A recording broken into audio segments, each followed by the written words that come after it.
prensa del señor Presidente de la República, Martín Vizcarra. En esta oportunidad acompañan al señor Presidente, el Presidente del Consejo de Ministros, la Ministra de Economía y Finanzas, el Ministro del Interior, el Ministro de Educación, el Ministro de Salud, así como la Ministra de Producción y la Ministra de la Mujer y Poblaciones Vulnerables. Muy buenos días, tengan todos ustedes. Hoy nos encontramos en el día 22 del estado de emergencia.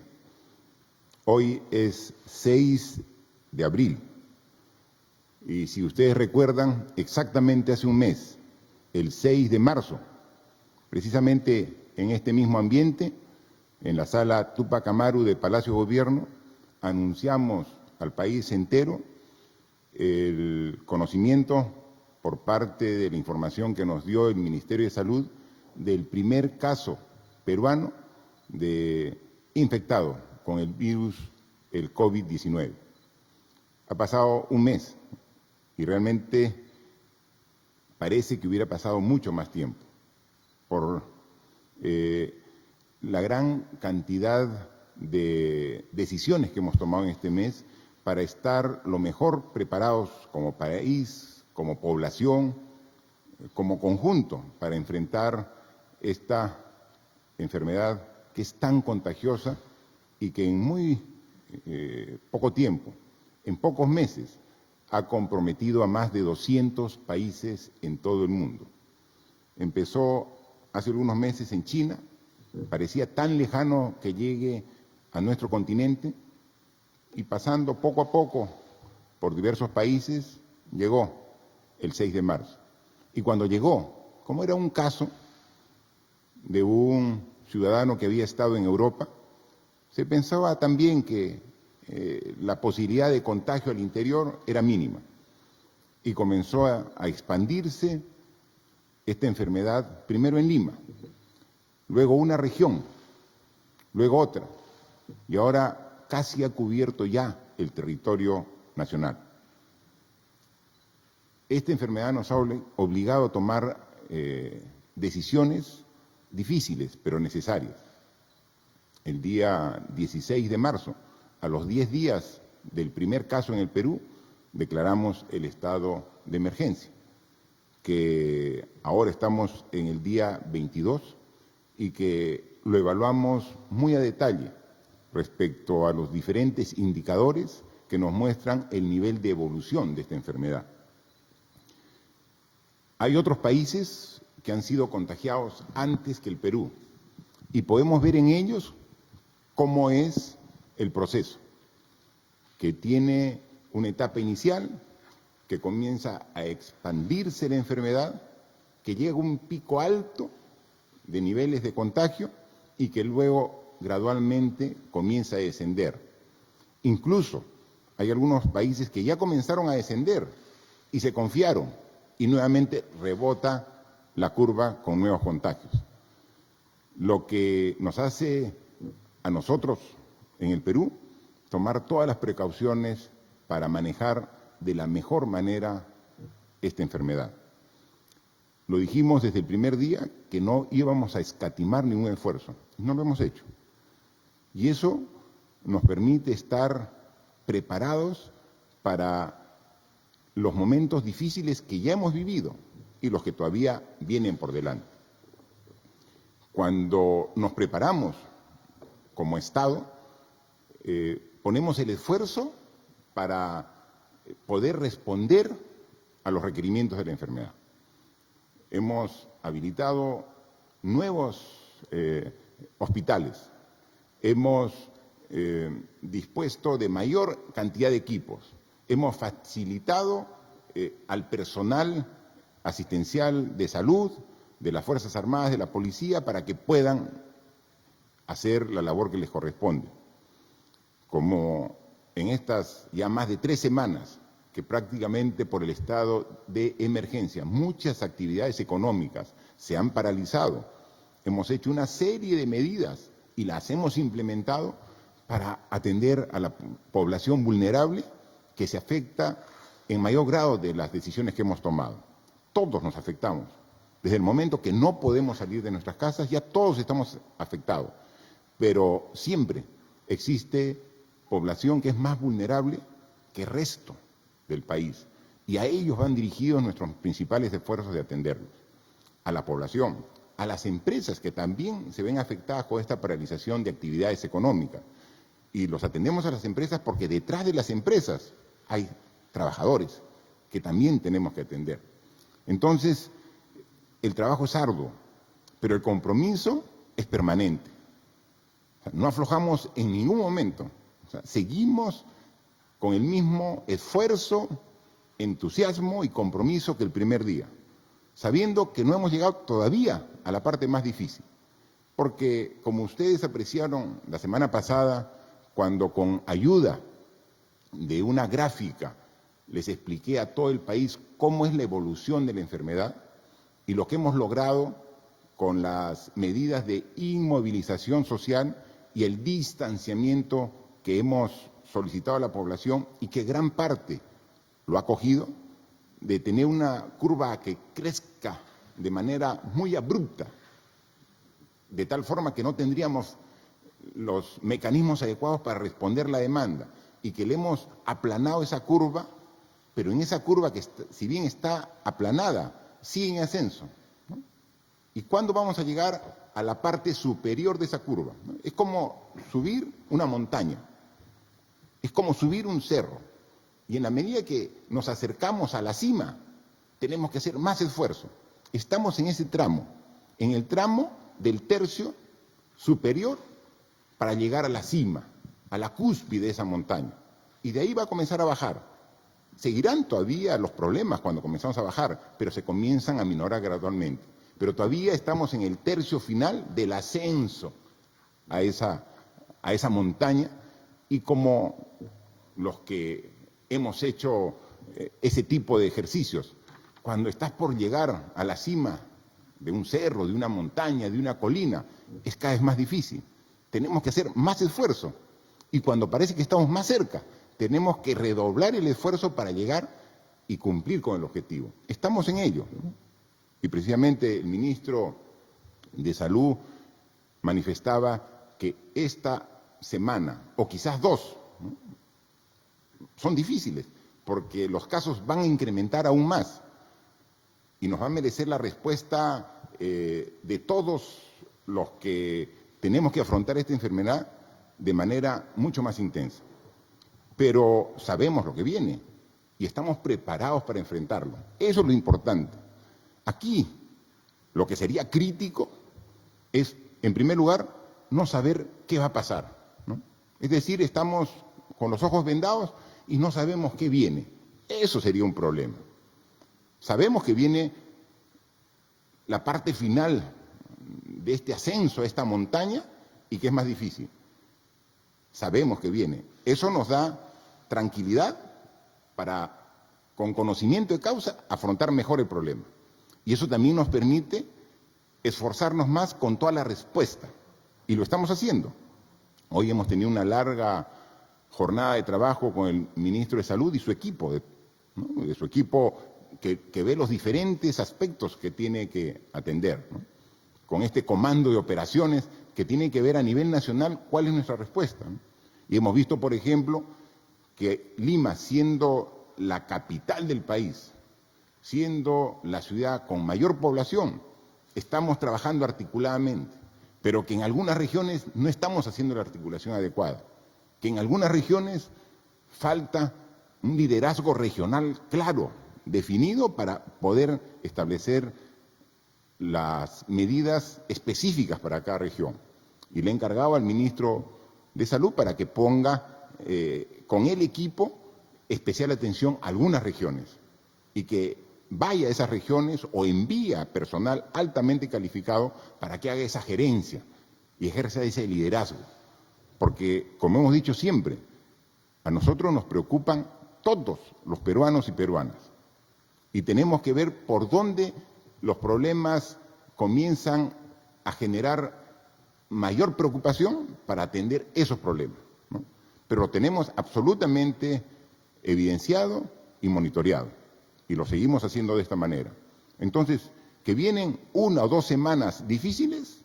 Claro que sí, nadie lo niega, pero estamos preparados para asumir los compromisos y los retos que nos demandan, porque nos hemos preparado desde el primer día y antes aún para atender este problema.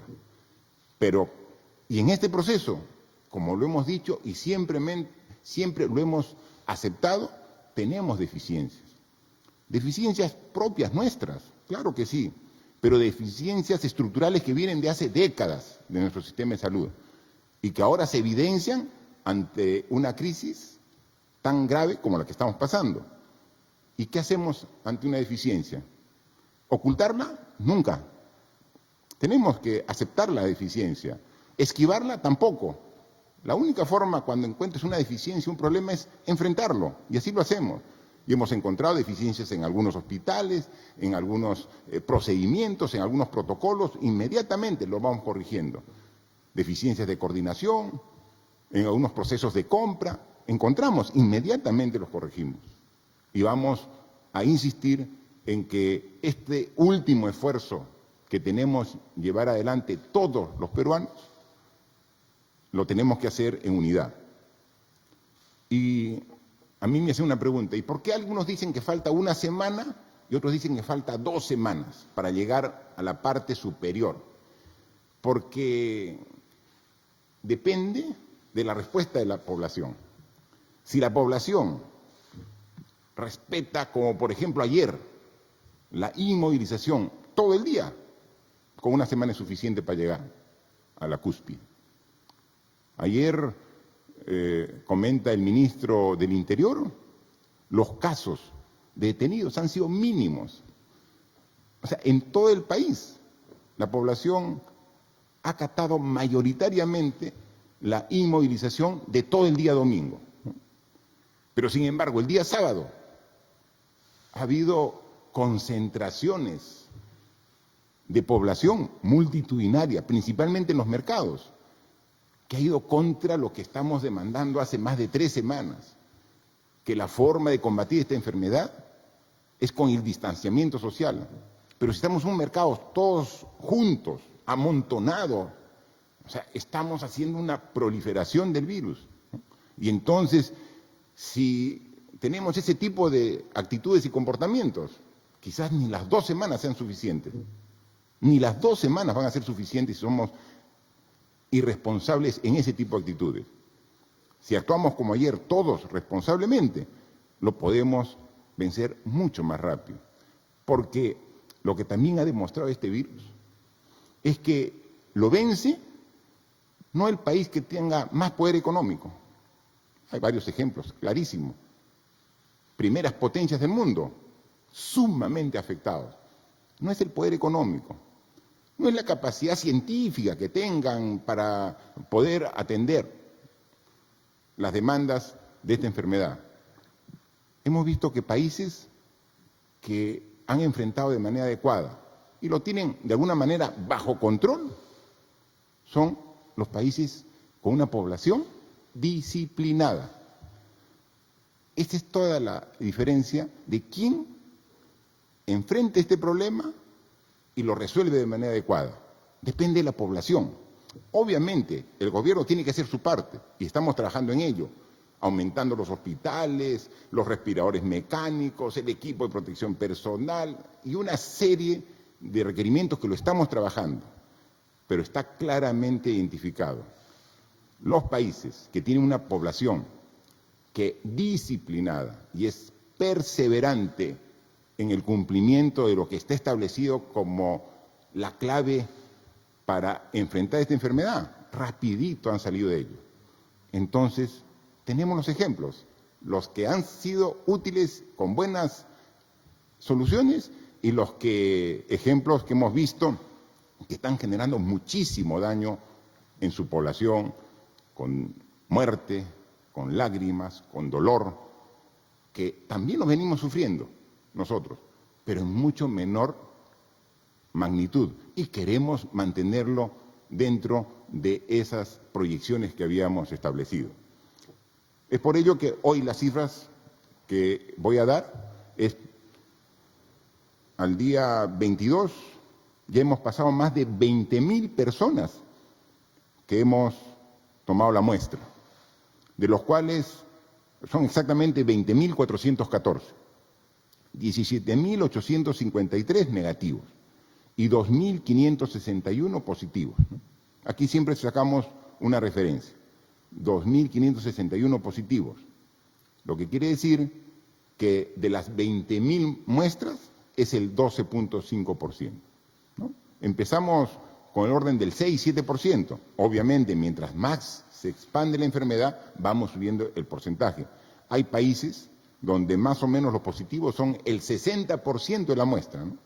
Nosotros estamos todavía en valores totalmente dentro de lo esperado en función de las medidas que hemos tomado. Ya estamos por llegar a los 1.000 casos de personas que fueron afectadas por el virus y que ya se van de alta. Exactamente 997 casos de que ya están dados de alta. Lo que siempre hemos dicho, esta es una enfermedad grave por lo contagiosa que es y porque se complica en un porcentaje de alrededor del 5% que hemos visto a nivel mundial. Pero más del 85% la va a superar sin ningún problema, y ahí se va viendo, ¿no? O sea, gran porcentaje de la población que va a ser infectada va a tener síntomas leves.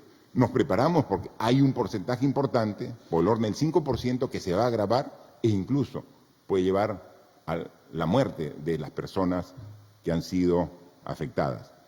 Tenemos 387 pacientes hospitalizados en los diferentes hospitales de Lima y de las regiones del Perú. Y hay 89 que se encuentran con ventilación mecánica en la unidad de cuidados intensivos, ¿no? Es lo que tenemos. A la fecha, al día de hoy, sumando los que se han ido acumulando, las personas que, a pesar del esfuerzo que se ha hecho, no han podido superar la enfermedad y finalmente han fallecido, son 92. 92 casos del total que han sido positivos, que es el 3.6%.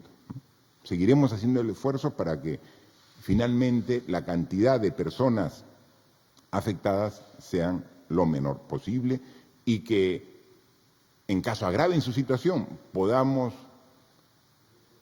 reaccionar con todo el esfuerzo necesario para en el mejor de los casos tratar de evitar la muerte de las personas que han sido afectadas, ¿no? Hay que comunicar también que, como le decía, el día de ayer, a nivel nacional, han habido 882 personas detenidas cuando ese número era superado en días anteriores solamente en cada una de las regiones donde había más detenidos, ¿no? Sin embargo, ya tenemos más de 51.000 personas que han sido detenidas en toda esta etapa de estado de emergencia, ¿no? Pero, como lo hemos dicho, de las grandes crisis también salen grandes oportunidades. Hoy asumimos un reto de iniciar las labores escolares a distancia, ¿no? Y las hemos iniciado hoy. Cuando la semana pasada lo anunciamos, la mayoría de la población acogió de manera satisfactoria este anuncio, pero no faltó voces que siempre ven el lado negativo y con pesimismo dicen no, mejor no, y le comienzan siempre a encontrar problemas a las buenas decisiones y a las buenas acciones, ¿no? Hoy día hemos visto que al iniciar estas labores escolares con el apoyo de Internet, con el apoyo de los medios de comunicación, principalmente iniciando este lunes 6 con el canal del Estado y también los medios de comunicación del Estado, hemos visto una gran receptividad. Y ver imágenes que nos han llegado de niños, de niñas, de todo el país, que con alegría se conectaban y veían nuevamente la posibilidad de iniciar, o más que iniciar, continuar este proceso de aprendizaje que siempre no han tenido en sus instituciones educativas, decimos, vale la pena el esfuerzo. Por eso, cuando vemos esos rostros iluminados de la niñez, que está ávida a recibir conocimiento, y que a pesar, porque ellos no son ajenos al problema, saben los niños perfectamente por lo que estamos pasando y son muy conscientes de ello. Y cuando le damos esta oportunidad, yo creo que también ellos lo reciben y lo aprovechan de la mejor forma. En este proceso seguramente van a haber, como siempre, algunas dificultades y deficiencias. Lo estamos evaluando y monitoreando para corregir, pero sobre este inicio de clases escolares, yo quisiera que Martín, el ministro de Educación, nos pueda dar un poco más de información, cómo hemos empezado y qué perspectivas tenemos como educación al respecto, por favor. Muchas gracias, presidente. Efectivamente, el día de hoy hemos empezado el año escolar en su fase remota, no presencial, a distancia. Hemos empezado con todo, con todas las energías, con la unidad de muchos actores del sector. Los profesores están ya comprometidos con esta tarea, los padres de familia también están comprometidos, los directores por igual. Las direcciones regionales de educación nos han apoyado enormemente a llevar los mensajes hacia los distritos, hacia los colegios de los centros poblados, y en ese sentido podemos decir que hemos iniciado el año escolar con una respuesta muy positiva de todos los actores.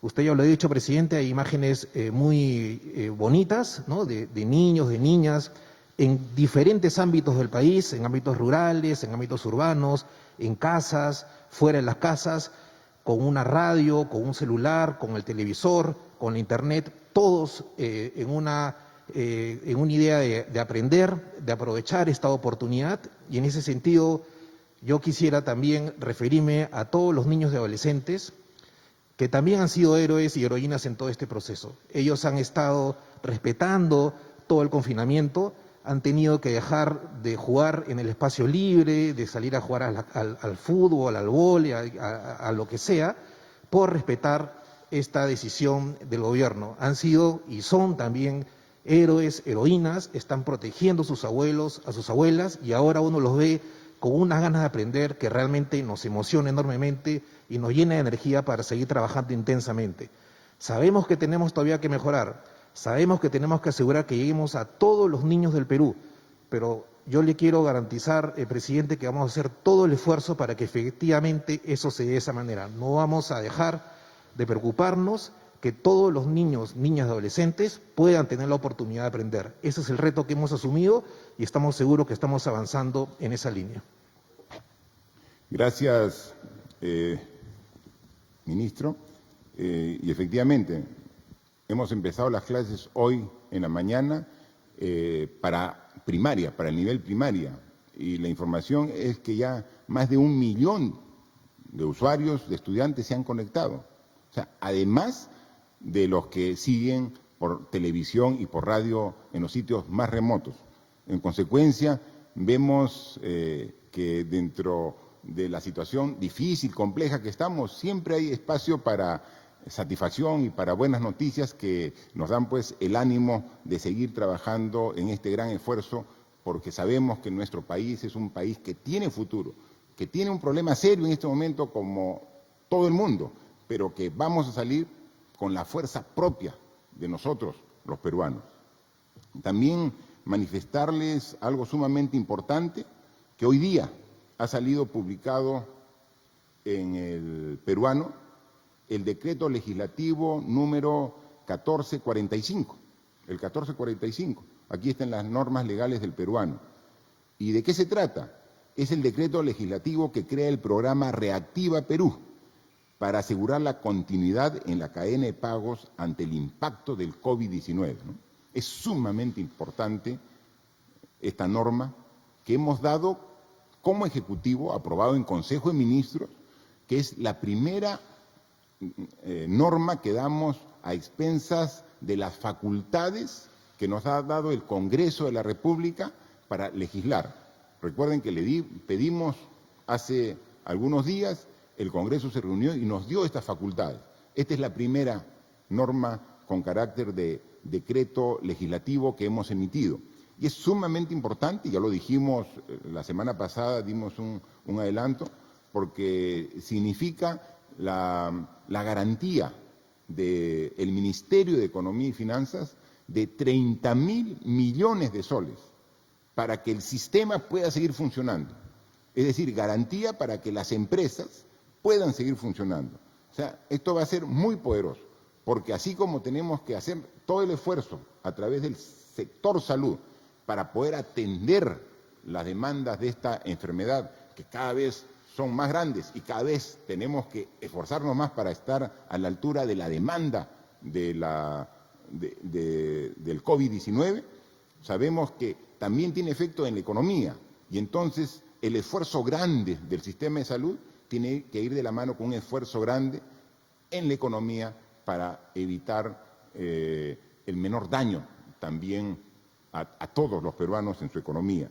Entonces, estos 30.000 millones de soles que como garantía da el Ministerio de Economía y Finanzas va a posibilitar dar créditos a más de 350.000 empresas, de las cuales 314.000 son empresas pequeñas de menos de 10 trabajadores, que son las que ahora dicen, ¿y qué hago? No vendo, no doy ningún servicio y entonces necesito un apoyo financiero para continuar trabajando en los días posteriores.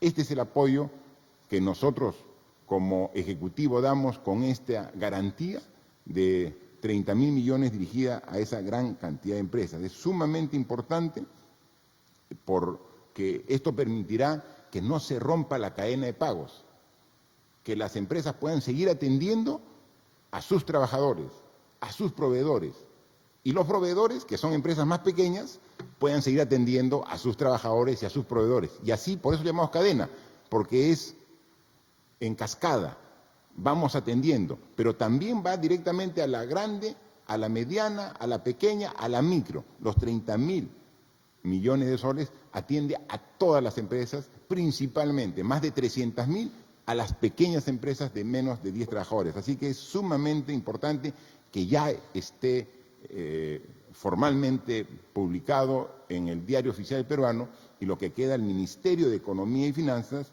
inmediatamente, en coordinación con el Banco Central de Reserva, con la Superintendencia de Banca y Seguros, trabajar el reglamento para la aplicación inmediata de esta norma, ¿no? Luego también, esta norma recién ha salido ahora, pero ya hemos sacado normas la semana pasada para atender también a las empresas en cuanto al subsidio de la planilla, porque hay empresas que ya tienen 3 semanas paradas y todavía va para una semana más y tienen planilla y dicen, ¿cómo hago para atender la planilla? El gobierno está atendiendo a ellos y también ve este tema. Y también ya sacamos nosotros una norma anterior para dar un fondo de apoyo empresarial para pequeño y microempresas. Esos dos temas que son muy importantes porque son los que permiten la continuidad del sistema para que los daños que genera esta enfermedad puedan ser atendidos de manera adecuada también en la economía, que nos pueda indicar la ministra de la Producción, Rocío, algunos detalles sobre cómo va el avance de estos aspectos que son tan importantes. Gracias, presidente. Como bien señala, ya la semana pasada nosotros emitimos el decreto de urgencia del Fondo de Apoyo Empresarial, el FAEMIPE, con el objetivo de otorgar créditos para capital de trabajo para las pequeñas y microempresas, así como también para la reprogramación de sus deudas que pudieran tener en el sistema financiero. En ese sentido, presidente, hasta la fecha ya se han firmado 11 convenios con cajas rurales y municipales y podemos mencionar que hasta la fecha ya se desembolsaron 26 millones, por ejemplo, para la Caja Arequipa, que va a beneficiar a 3.348 beneficiarios. Y el día de hoy, presidente, se estará también desembolsando 16 millones para Financiera Efectiva, que podrá beneficiar a 2.800 beneficiarios y así vamos avanzando, presidente. Respecto al tema del el subsidio para la planilla de hasta el 35% para las empresas, para sus trabajadores que ganen hasta 1.500 soles, podemos mencionarle, presidente, que hasta la fecha ya se han inscrito 265.000 empresas para ser beneficiarios justamente de este subsidio que se ha otorgado. Gracias, ministra. Y hay 265.000 empresas que van a recibir, que se han inscrito para recibir este subsidio. Y esto representa un esfuerzo adicional del Ministerio de Economía y Finanzas, con más de 500 millones de soles que vamos a atender para que puedan seguir operando estas empresas. Se dan cuenta que el esfuerzo es enorme y que estamos trabajando en todos los aspectos, ¿no? Estamos trabajando en el aspecto propio de atender a la enfermedad, a los pacientes y a los que por sus propias características necesitan cuidados intensivos. Perfecto, es el tema de salud. El tema de la economía, que es tan importante para que el sistema siga funcionando y no colapse y se pare todo. O sea, tenemos una disminución de la economía muy fuerte, porque hay solamente ahora algunas actividades que están funcionando, ¿no? Y que le dijimos desde un principio. Yo recuerdo que cuando el día domingo 15 estábamos en sesión de Consejo de Ministros, analizando y aprobando el estado de emergencia, habían colas inmensas en los mercados, supermercados, en las tiendas, comprando todo. Y nosotros dijimos, tranquilos, les aseguramos que el abastecimiento de productos de primera necesidad, alimentos, útiles de limpieza, no va a tener ningún problema. Y ahí está. Ustedes pueden verificar que estas 3 semanas no ha habido problema. Siempre ocurre alguien que se quiere aprovechar y comenzó la especulación y comenzaron a subir precios de algunos productos. Le dijimos tranquilo, porque estamos coordinando con el sector productivo en el campo y vemos que la producción continúa normal y estamos garantizando que esa producción llegue a los mercados, a los mayoristas, y de ahí de los mayoristas llegue a los minoristas donde va la población. Y entonces rápidamente los precios nuevamente volvieron a su equilibrio. Se eliminó el acaparamiento, se eliminó la especulación, el abastecimiento asegurado, porque estamos trabajando en todos los aspectos, atendiendo a la población. Pero mientras que tengamos productos en los mercados y haya gente para poder comprarlos, está muy bien. Pero también identificamos que había varios millones de hogares que iban a verse afectados directamente porque no iban a tener ingresos durante este estado de emergencia. Y entonces tenemos que hacer el esfuerzo para llegar a ellos. A 3,5 millones de hogares ya se ha dispuesto para que se les haga una transferencia, un subsidio, un apoyo económico mensual de 760 soles. Como primero el estado de emergencia era de 2 semanas, se ha tramitado y se ha hecho a la disposición para que sean 380 soles la mitad. Ya más o menos el 60% de esa población que se ha visto ya ha cobrado. Lo hubiéramos hecho más rápido, ¿no? Y esas son las enseñanzas que nos dejan este tipo de problemas. ¿Por qué es tan dificultoso hacer la transferencia? Si voluntad política hay, vamos a atender a estas 3,5 millones de hogares. La decisión está tomada. El recurso existe, el dinero lo tenemos. Lo difícil es la transferencia, porque cuando vemos este 3,5 millones de hogares, ni 1 millón, siquiera ni 1 millón, tiene cuentas en un banco, ni en el Banco de la Nación. Quería hacer algo básico y fundamental. Ahí sería fácil agarrar y transferir a todos a su cuenta. Y pueden ir con su tarjeta y sacar de cajero o pueden ir a una ventanilla y sacar el dinero. Pero como no hay, y es parte de lo que tenemos que ver, queremos llegar a un nivel donde todos los hogares puedan tener su tarjeta de ahorros, donde podamos como Estado, en circunstancias como esta o en cualquier otra, poder hacer una transferencia directamente bancaria. Pero esas deficiencias en el sistema para poder hacer la transferencia de este apoyo económico no puede generar en nosotros una decisión como es difícil transferir, no lo hacemos. Con mayor razón tenemos que hacerlo, porque esas personas tenemos que llegar. Y lo que estamos ahora evaluando y estamos viendo con el Ministerio de Desarrollo e Inclusión Social, con el Ministerio de Economía, es que a pesar del gran esfuerzo que ya hemos hecho para llegar a estos 3,5 millones de hogares, que todavía está en proceso de pago, todavía no hay algunos que no han recibido, pero está en proceso un poco dificultoso por esta falta de tener esta operatividad bancaria para hacerles más rápido. Lo estamos haciendo, pero hemos visto el padrón nacional de hogares y vemos que hay un sector que en la primera lectura que se hizo del total se veía como no vulnerable, pero ya después de 3 semanas o un mes sin ingresos se convierte en vulnerable. Entonces tenemos que hacer una revisión del padrón general y hacer un esfuerzo adicional que en esta semana lo estamos definiendo para que los hogares que no han sido incluidos en estos padrones también puedan ser. Quizás por deficiencia en el último censo, que no llegaron a los hogares más alejados en las ciudades. Hay hogares que están ahí, en las alturas de los cerros, que han tomado ubicaciones, zonas de difícil acceso, pero no porque sea de difícil acceso su vivienda, dejan de ser peruanos. A ellos tenemos que llegar. Si no llegaron o no llegó el Estado para censarlos en su oportunidad, llegaremos ahora para también atenderlo. ¿Va a ser complejo? Va a ser complejo. ¿Qué mecanismo? Lo estamos estudiando, el mecanismo. Y eso seguramente el día martes, mañana o el miércoles estaremos anunciando cuál va a ser el mecanismo, pero también vamos a ver. Aquí nadie se puede quedar fuera de este apoyo solidario que como Estado queremos dar a las familias más vulnerables que requieren el apoyo de su Estado en este momento.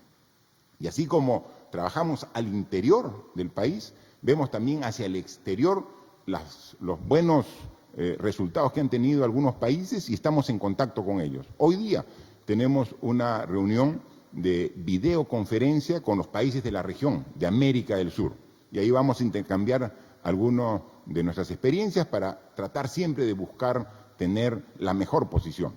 Pero también hemos visto que hay 2 países que a nivel mundial tuvieron muy buena respuesta. Uno fue China, donde se inició esta epidemia que luego se tornó en una pandemia, ¿no? En la medida que fue afectando a todo el mundo.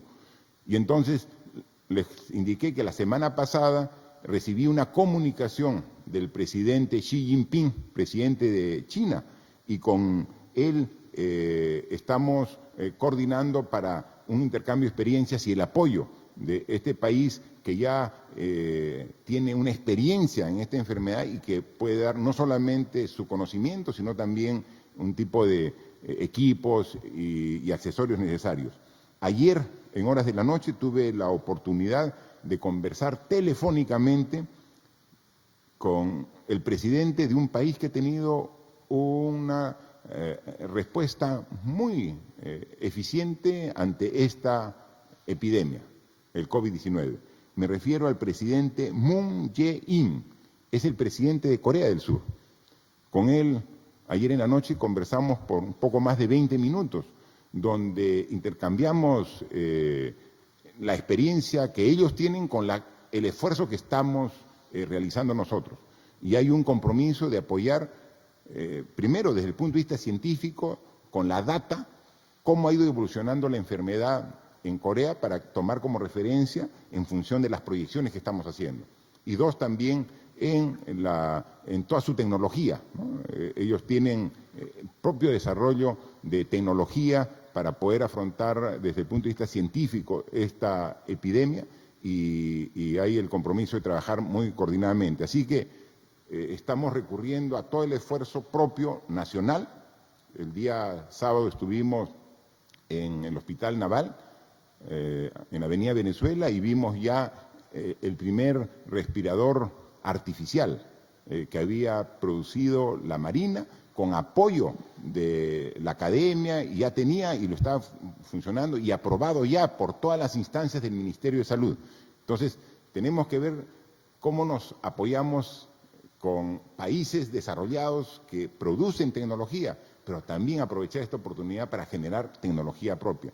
Así que no escatimamos ningún esfuerzo y seguiremos trabajando en este sentido para lograr superar un momento que va a ser parte de la historia de la humanidad, ¿no? Este COVID-19 marca un hito en la historia, no del Perú, de la humanidad, donde cambia la forma de respuesta como sociedad ante un problema tan complejo. Somos parte de esa historia y queremos responder con el reto que la historia pone en nosotros, con la fuerza que requerimos. Y vamos a hacerlo con la ayuda, más que de la tecnología, de la ciencia, que es necesaria implementar, con la ayuda de todos ustedes. Es fundamental. Si logramos, como hemos pedido desde el principio, su apoyo solidario, su apoyo responsable, su apoyo de verdad en estos momentos difíciles, vamos a cortar los tiempos para poder superar esta enfermedad tan difícil, pero que con la respuesta de todos vamos a cortar los tiempos y vamos a minorar el daño que podría afectar, pero que si lo hacemos de manera conjunta, tengan la seguridad que la respuesta va a ser mucho más satisfactoria. Yo dejo a los medios de comunicación que hacen sus preguntas de manera virtual y con gusto con los ministros para poder resolverlas. Gracias, señor presidente. Iniciamos entonces la ronda de preguntas virtuales. La primera pregunta es del medio de comunicación Periodismo Urbano de Cajamarca. Y la pregunta dice, teniendo en cuenta que se busca evitar romper la cadena de pago, ¿qué va a pasar con las deudas a los proveedores que tienen los gobiernos regionales y locales? Pues hasta el momento existen muchos que no se les ha cancelado. ¿Habrá sanciones contra estos entes gubernamentales? Gracias. Por favor, la ministra de Economía y Finanzas, si puede responder esa pregunta. Gracias. Muchas gracias, presidente. Efectivamente, tenemos que evitar durante esta crisis, para que no afecte a las empresas y a los proveedores, evitar el rompimiento de la cadena de pagos. Así como el Premier nos ha instado a todos los ministerios a poder darle celeridad a todos los trámites relacionados al pago de proveedores, órdenes de servicio, adquisiciones, nosotros también pedimos el apoyo de los gobiernos regionales y locales para que den celeridad a todos estos trámites, porque es importante que los proveedores reciban los recursos como contraprestación de los bienes y servicios que han otorgado a los gobiernos regionales y locales. Gracias. La siguiente pregunta es de Portal Útero. La pregunta dice, conforme con la quinta disposición transitoria de la Ley de Radio y Televisión, que dice lo siguiente: de conformidad con lo establecido en el último párrafo del artículo 14 de la Constitución Política, los medios de radiodifusión colaborarán con el Estado en la educación y la formación moral y cultural, destinando un porcentaje mínimo dentro de su programación a estos contenidos, que será establecido por los propios radiodifusores. El Gobierno dispondrá, como es legal, de la señal de los canales de televisión de señal abierta para transmitir la franja educativa para llegar a aquellos niños que no cuentan con servicio de Internet o computadora en casa?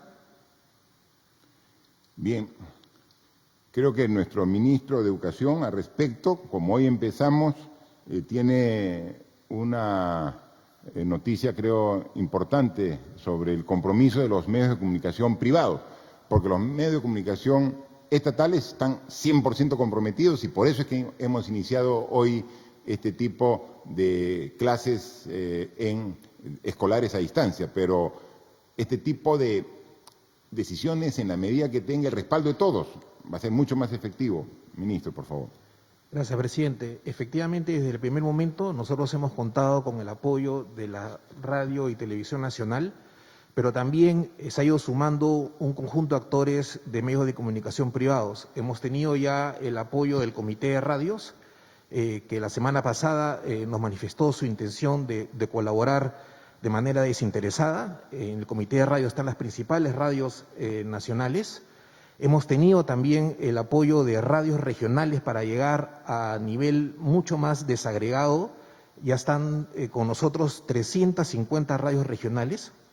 Y efectivamente el día de hoy puedo anunciar que la Sociedad Nacional de Radio y Televisión del Perú se ha comprometido con dar 1 hora diaria al proyecto, a la estrategia Aprendo en Casa, en sus principales canales, el canal 2, el canal 4, el canal 5, el canal 9 y el canal 13.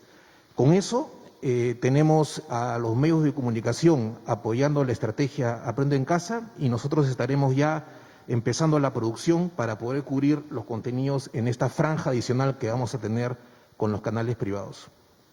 Bien, ministro, en estos momentos de crisis, de emergencia, todos tenemos que poner lo mejor de nosotros, ¿no? Y cómo los medios de comunicación no van a hacer lo propio. Qué bien que hayan ofrecido esta hora diaria de su programación comercial para la educación de la niñez, que es tan importante. Así que a partir del próximo lunes, no solamente será todo el aparato del Estado el que pondrá su señal para educar, inicial, primaria y secundaria, sino contará también con todo el apoyo de los medios de comunicación privados, comerciales, que se suman a esta propuesta del Ministerio de Educación en beneficio de la niñez. O sea que sí es posible trabajar juntos, ¿cómo no? Así que esto va a ser un hecho inédito y vamos a tener, yo estoy seguro, excelentes resultados que serán utilizados incluso una vez que se supere esta emergencia en beneficio de la educación de todos los peruanos. La siguiente pregunta es del portal Ojo Público. La pregunta es, ¿por qué el Perú compró 11.000 pruebas moleculares al laboratorio Roche cuando estas pruebas solo funcionan con máquinas PCR de la misma marca? Esta dependencia de proveedor es reconocida por la misma Roche y ya ha generado disputas en países como Ecuador y Holanda. Sí, por favor, ministro de Salud. A ver, explicar. Muy buenas tardes. Esta pregunta me permite hacer una reflexión y tratar de explicar el proceso que estamos viviendo. Creo que muchas personas, muchos de nosotros hemos vivido un momento en que un familiar muy cercano ha tenido una enfermedad grave y urgente. Y se nos ha dado una indicación, que necesita unos rayos X, un examen de laboratorio y unas medicinas para recuperar su salud. Pero esos rayos X, esos laboratorios, esas medicinas, tienen que ser para hoy, no tienen que ser para mañana, ni dentro de un mes, ni dentro de 2 meses. Y salimos a comprar o a pedir esos servicios y nos ofrecen distintos precios. Y a veces nos dicen, bueno, yo te puedo conseguir este producto barato, pero tienes que esperar 2 meses o 3 meses. No podemos darnos ese lujo porque nuestro familiar, nuestro ser querido, está en riesgo de perder la vida o quedar severamente dañado. Eso está pasando con nuestro país. Nuestro país le ha entrado una enfermedad que es urgente de ser tratada. Y en estas condiciones, además, por un germen que no conocemos con precisión. Somos un país, además, que sale a comprar con sus ahorros, los ahorros de muchísimos años de sacrificio que hemos hecho todas y todos en el Perú. Salimos a comprar y lo hacemos con 2 criterios. El primero, preservar la vida y la salud de nuestros compatriotas. Ese es el primer criterio. Y los medicamentos y los rayos X y los laboratorios que necesitamos, los necesitamos hoy. El segundo criterio que usamos es la ley. Tratamos en estas condiciones de urgencia que nuestro paciente necesita, que es nuestro país, lo tenemos que hacer en los márgenes que nos establece la ley. Entonces, ¿qué hemos hecho en el Ministerio de Salud?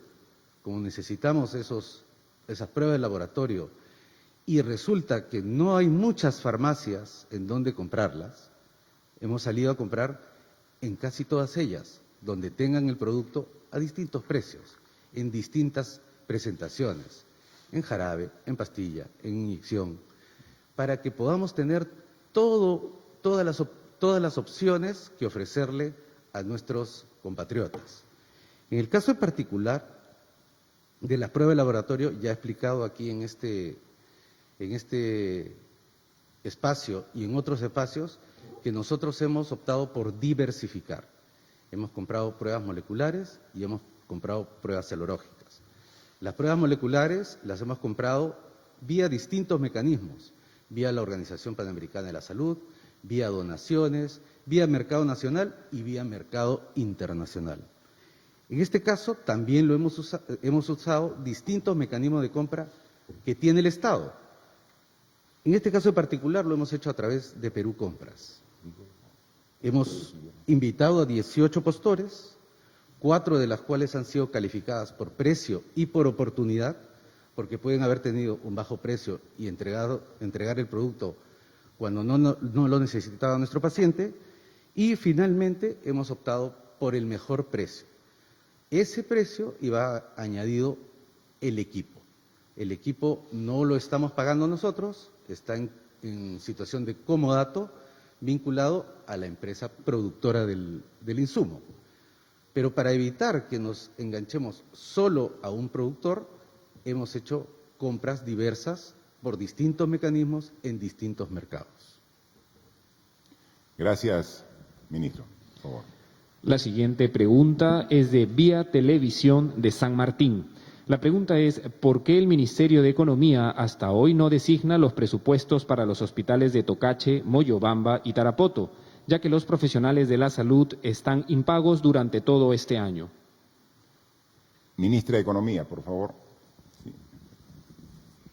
Gracias por la pregunta. Los presupuestos para las unidades ejecutoras a lo largo del territorio nacional se aprueban con la aprobación del presupuesto inicial de apertura, que está directamente relacionado con la aprobación de la ley de presupuesto. Es decir, el 1 de enero ya se cuenta con presupuesto disponible para hacer todos los gastos y durante el año, siempre con adecuado sustento, se tiene el marco legal para poder transferir recursos adicionales. En el caso del Gobierno Regional de San Martín, específicamente las unidades ejecutoras de salud, al día de hoy tienen un presupuesto modificado de 272 millones y en las últimas semanas, con la resolución ministerial 096 y el decreto de urgencia 026, se le ha transferido 1.4 millones adicionales. Ya hemos dicho antes que no vamos a escatimar los recursos que sean necesarios y en ese contexto, desde el jueves ha llegado una demanda adicional al Ministerio de Salud que estamos evaluando. Pero quiero transmitirles la tranquilidad que no vamos a escatimar en todos los recursos que sean necesarios para atender la emergencia, pero al día de hoy el Gobierno Regional de San Martín y sus unidades ejecutoras cuentan con 272 millones de soles. Muchas gracias. Para culminar esta ronda tenemos la pregunta de la Asociación de Prensa Extranjera en el Perú, APEP. La pregunta dice, presidente Vizcarra, la prensa local informa que han fallecido algunos contagiados del coronavirus en un hospital de Lima por la falta de personal y respiradores. ¿No estaba habilitado el hospital de ATE para pacientes en UCI? ¿Por qué no fueron remitidos a ATE? ¿Cuál es la capacidad real de ATE?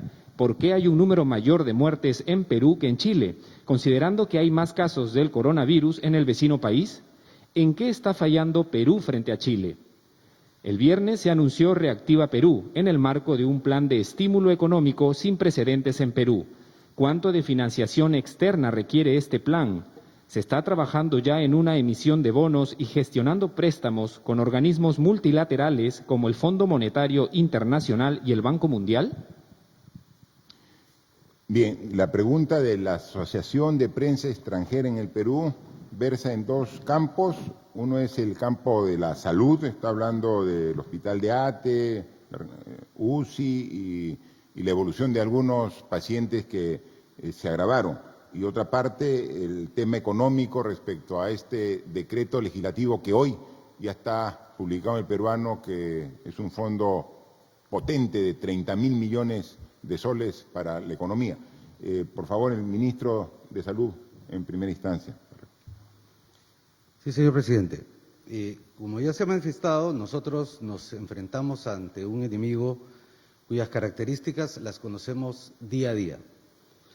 Es difícil establecer un parámetro mundial para comparar si la letalidad es mayor en un país o en otro en pleno proceso de la epidemia. La cifra de hoy de letalidad, que es 3.4, puede ser distinta a la de mañana, puede subir, puede bajar. De hecho, el día de hoy es menor que la de ayer. Compararse con otros países que están en las mismas circunstancias tampoco es el estándar que utilizamos en salud pública, porque así como podría utilizar la comparación de Chile, que efectivamente está haciendo un extraordinario trabajo, comparado día a día en su evolución, también nos podríamos comparar con servicios de salud mucho más desarrollados como el de Italia, el de España, incluso el de Estados Unidos, que tienen altísimas tasas de mortalidad, tal y como lo hemos visto en distintos programas. Pero podemos sí compararnos con nosotros mismos. Quisiera poner énfasis en aquello que nosotros con nuestro sistema de salud, que ya se ha manifestado que tiene fracturas estructurales de largo tiempo, estamos logrando con el esfuerzo titánico del equipo de salud, tanto de Lima como de las regiones. Por ejemplo, nosotros durante estos tiempos hemos dado de alta casi 1.000 pacientes, tanto desde sus domicilios como de los propios hospitales. De los 387 hospitalizados, 291 de ellos, la gran mayoría, se encuentran en una evolución estacionaria. 21 tienen una evaluación favorable. Es cierto, hemos tenido y seguramente seguiremos teniendo fallecimientos, tanto por las debilidades del sistema como por la violencia con que este virus ataca a las personas mayores y con severas deficiencias de su sistema inmune. Hoy tenemos 89 pacientes en ventilación mecánica en distintas partes del país. En ATE específicamente, nosotros logramos desarrollar, tiene una capacidad de 200 camas UCI. Inicialmente lo pusimos en operaciones con 21 camas, de las cuales hoy están ocupadas 19. En el transcurso de mañana y pasado, 14 nuevas unidades de cuidados intensivos serán incluidas en ATE, a su vez en el Hospital de Villa El Salvador. Esta es una película en progreso. Cuando termine la película podremos ya con todas las cifras evaluar qué países lo hicieron mejor y qué países lo hicieron peor, considerando su infraestructura, su equipamiento, sus recursos humanos, su tecnología. Yo lo que puedo afirmar hoy es que nuestros equipos de salud regionales y en Lima Metropolitana han podido salvar vidas, pero los que más han salvado vidas son aquellos que se han mantenido en sus hogares, han hecho los cuidados respectivos de lavarse las manos, ponerse la mascarilla y mantener el distanciamiento social.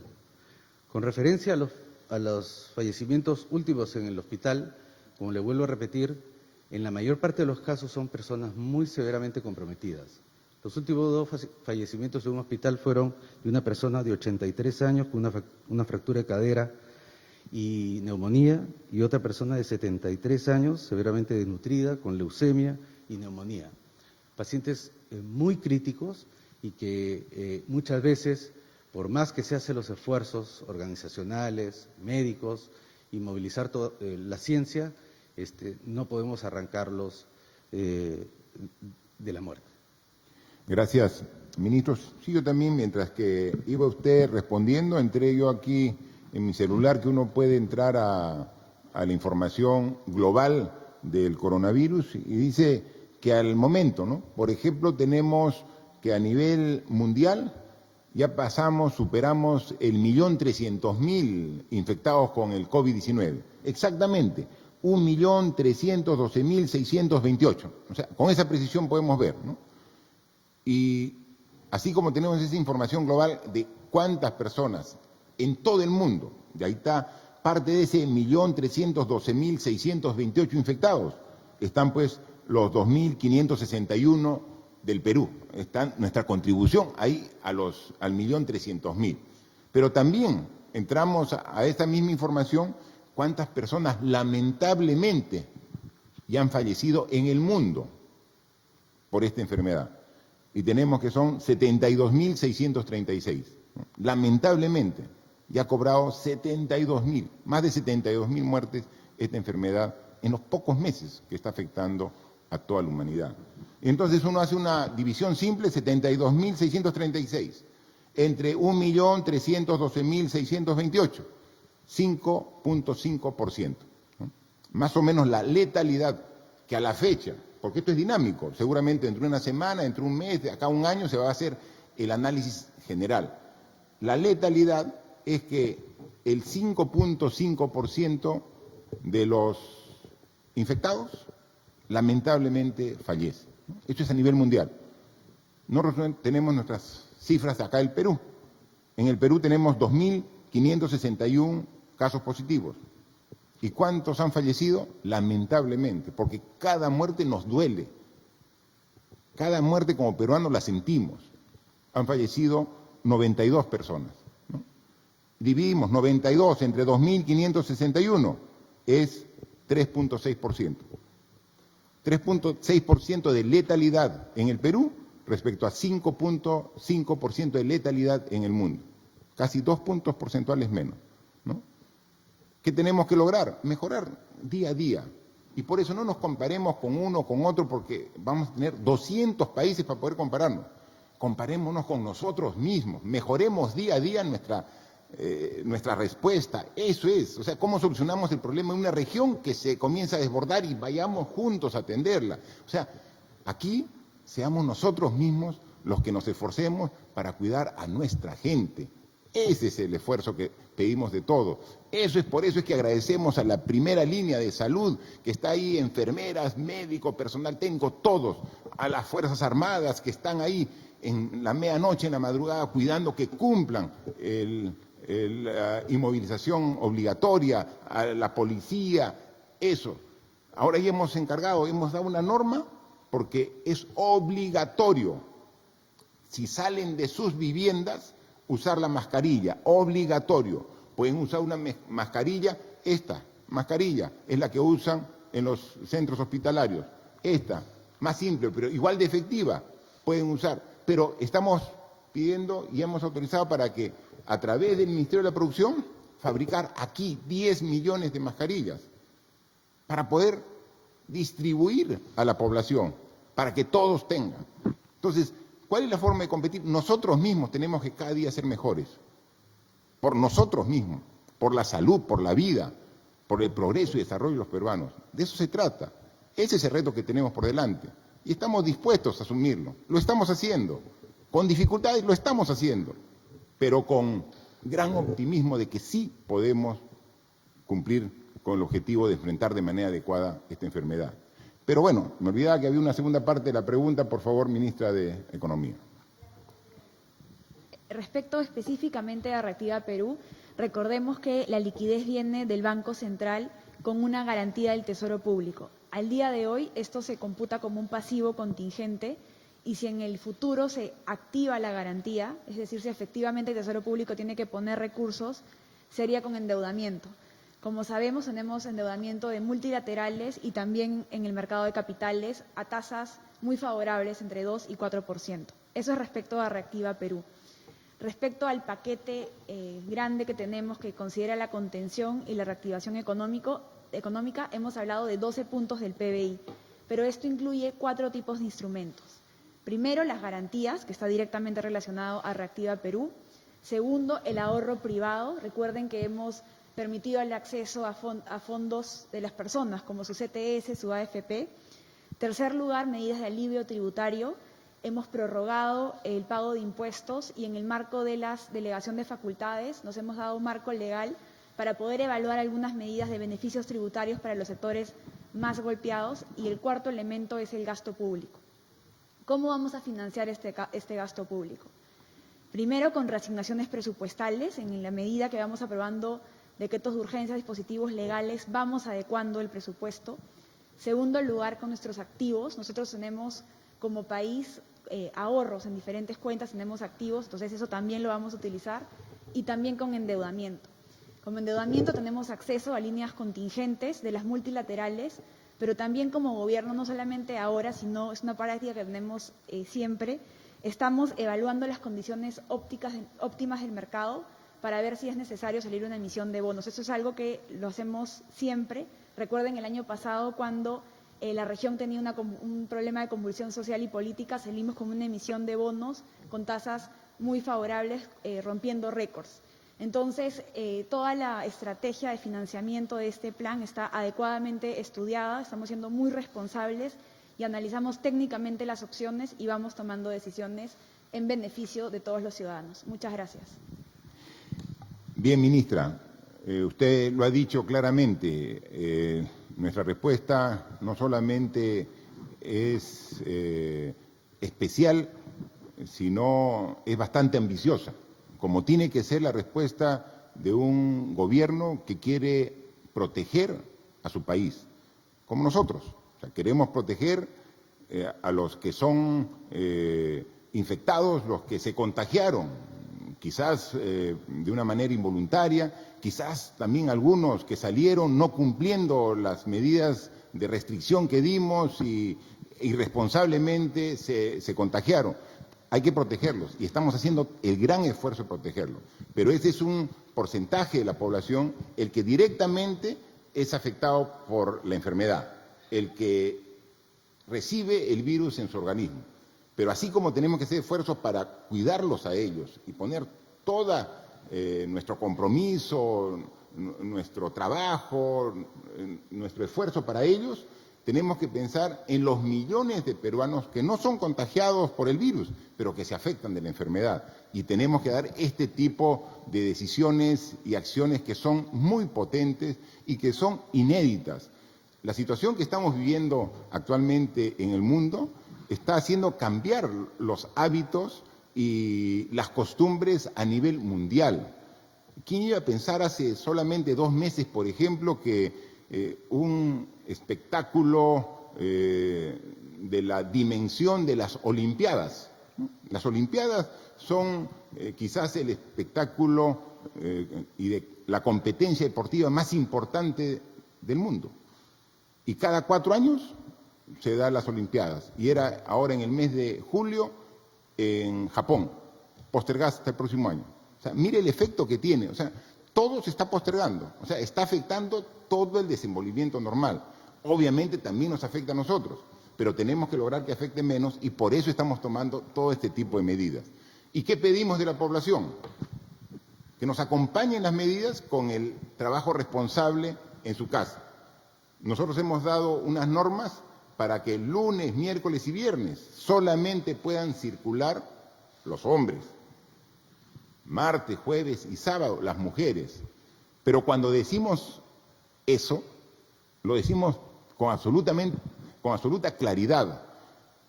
Pueden salir los hombres o mujeres indistintamente 3 días de la semana exclusivamente para hacer lo que está permitido y salir uno por familia. No es que los días sábados salen todas las mujeres. O sea, ese no es el espíritu de la norma. Es solamente una por familia. O el día viernes salen todos los varones. No, sale uno por familia si tiene que salir. O sea, solo si tiene que salir. Porque si no hay motivo para salir, no sale. Lo que queremos es que lo que queremos lograr es de que el virus, en la medida de lo posible, transite, se desplace. Y entonces requerimos la inmovilización de la gente, el distanciamiento social. Entonces, si van a salir un día sí, un día no, hombres y mujeres, solamente lo estrictamente necesario. Es la forma de contribuir. Y eso es lo que queremos que haga toda la población. Hay días que vemos un desempeño bastante favorable de la población, pero otros días no. Y entonces, un día que bajemos nuestro esfuerzo, hacemos el contagio mucho mayor que los otros días. Y si queremos que la curva baje, como lo estamos preveyendo, necesitamos el apoyo de todos. Lo estamos logrando con el apoyo de todos, pero todavía hay un porcentaje que tiene que tomar la verdadera conciencia. Y entonces, de esta manera, incluso la comisión multisectorial estaba en discusión, y lo vamos a terminar en el transcurso del día, ver sobre este jueves y viernes que normalmente, sin estado de emergencia, eran 2 días de carácter feriado. ¿Qué disposiciones vamos a tomar? Entonces, han hecho una propuesta para que jueves y viernes de esta semana también sea la inmovilización de todo el día. Comprendería un día más de hombres y un día más de mujeres, porque jueves estaba permitido que puedan salir las mujeres y el viernes los hombres, dado que esos 2 días, como ustedes saben perfectamente, en una situación ordinaria, normal, eran días feriados, donde había una reducción significativa del tránsito de las personas. Entonces, la propuesta que nos ha hecho la Comisión Multisectorial, pero recién, ahora a mediodía, antes de empezar esta jornada de comunicación que hacemos a toda la población, inmediatamente la vamos a consensuar con el ministro de Salud, con el ministro del Interior, con el ministro de Defensa y luego a través del Consejo de Ministros. Ahora, de manera virtual, lo veremos, ¿no? Le digo para que nosotros no queremos tomar decisiones que tome por sorpresa. Por eso es el motivo de estas reuniones. Por eso es que todos los días aquí salimos y damos la cara. A veces con resultados auspiciosos, a veces no tanto, pero siempre dando la cara. Porque ese es el compromiso que tengo con mi país. Estar al frente de ustedes. En los momentos difíciles, aquí al frente de ustedes. Juntos, trabajando para vencer estos momentos difíciles. Y con la seguridad y la convicción que lo vamos a lograr. Muchas gracias. Señoras y señores, la conferencia de prensa ha concluido. Se agradece a los medios de comunicación nacionales y extranjeros por las preguntas remitidas el día de hoy. Buenas tardes.